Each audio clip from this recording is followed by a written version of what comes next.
Good guys, good morning everyone, good afternoon, good day, good night.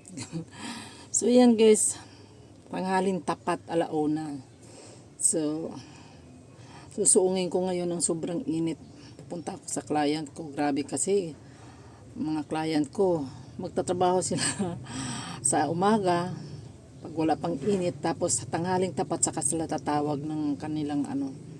Pero kailangan natin ng pera, kaya hanap tayo ng paraan. Payong tayo, magpayong. Sobrang init guys. Kaya tara guys, samahan nyo ako sa aking pupuntahan. Kay nahihirapan ako sa init.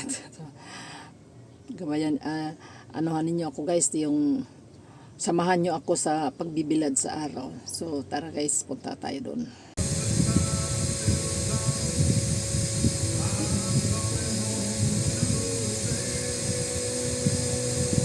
Doon ka pa rin nakatira sa Mabolo. Saan? Sa kaliwa yung may taas? O sa likod? Sa likod ni Aling natin, yung merong tangke. Hindi yung hindi yung Iba yung may nakatira doon. Iba yung mga pangalan. oo. Bago na nakatira doon. Kasi dati Matagal na yun, mas nauna yun sa akin. mag-asawa sila. O lalaki yata. Mag-asawa, mayroong anak na yun. Si Alexandra. Yung nanay. Ito yun, Alexander. Basta Alex ang palayaw niya. Kasi Jolan yung lalaki. siguro nga. Oo.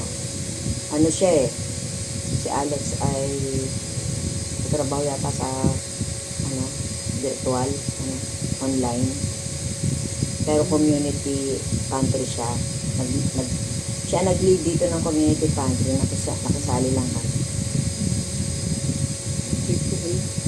Nung pandemic ha.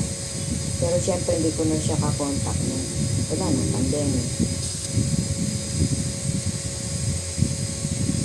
Babawasan din to? Hindi na. Palagay ko ay pwede pang hindi. Na? Basta at mapansin mo naman, diba? May laman yung yung ilalim ng kuko ko. Kaya ayoko nga sana isagad ng gupit.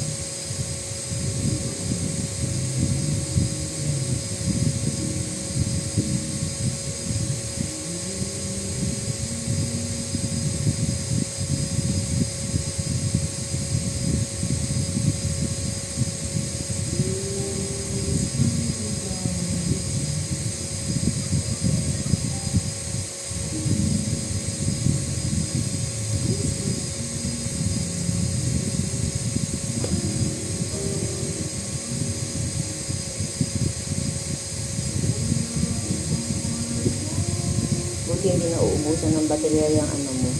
Nauubusan din. Fan mo. Mahal na ngayon ha. Mahal na ngayon samantalang nung araw.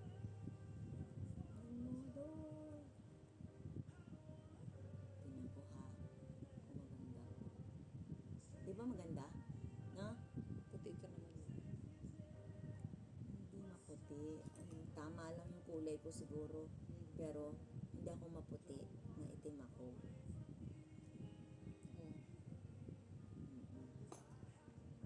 Basta wag lang iitim pa sa kulay ko talaga ako. Madalas naman naka-rubber shoes ako. Pero gusto ko sana mag-sandals eh. Diba ang ganda-ganda sana kung ang maganda yung paa mo, magsa-sandals ka.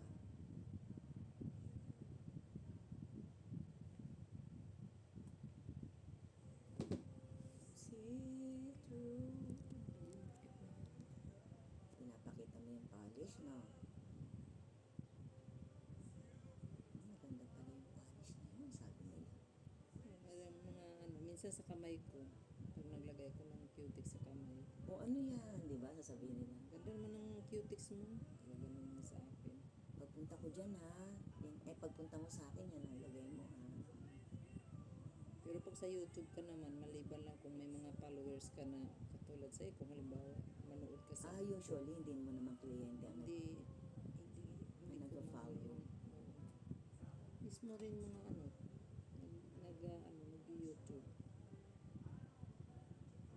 usually naman na nag-YouTube dyan. Yung katulad mo rin na gustong mag-vlog, di ba? Kumuha ng idea sa'yo. Mm. Pero wala ka namang karibal. Sa Karibal sa YouTube. Mm-hmm. Yung Wala namang issue yan dyan sa ano.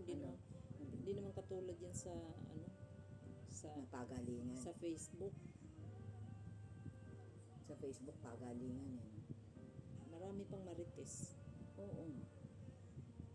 May side comment pa. Meron pa nga nag-comment na, ay, hindi, ano lang naman yung pinuntahan yan. Wala namang visa. Ginanong ka? Sabi ko naman,